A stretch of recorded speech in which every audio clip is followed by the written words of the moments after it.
Πώς μπορείς να χρησιμοποιήσεις κεραία για κινητό με ένα κοτσάνι από μανταρίνι. Εδώ έχουμε ένα συμβατικό απλό κινητό Nokia και εδώ έχουμε ένα κοτσάνι μανταρίνι. Το κινητό είναι αυτό εδώ πέρα. Βλέπουμε η σταθμή του. Μπορούμε να αλλάξουμε σταθμούς. Δεν πιάνει κανέναν, όπως βλέπουμε. Ψιλοπιάνει κάποιον.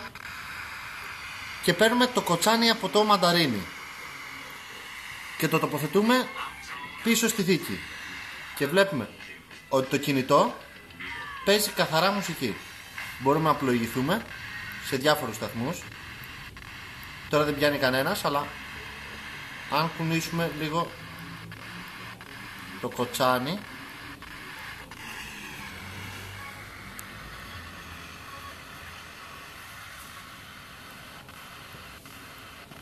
μη βιάζεστε.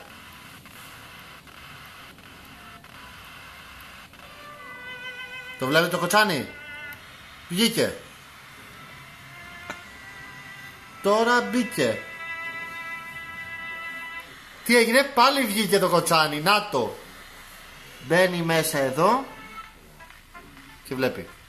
Μπορούν να το δουν αυτό οι φίλοι της Nokia, καθώς επίσης και οι μηχανικοί της Nokia, και τα μανταρίνια να οδηγήσουν σε μια παγκόσμια ραδιοκάλυψη. Ευχαριστούμε.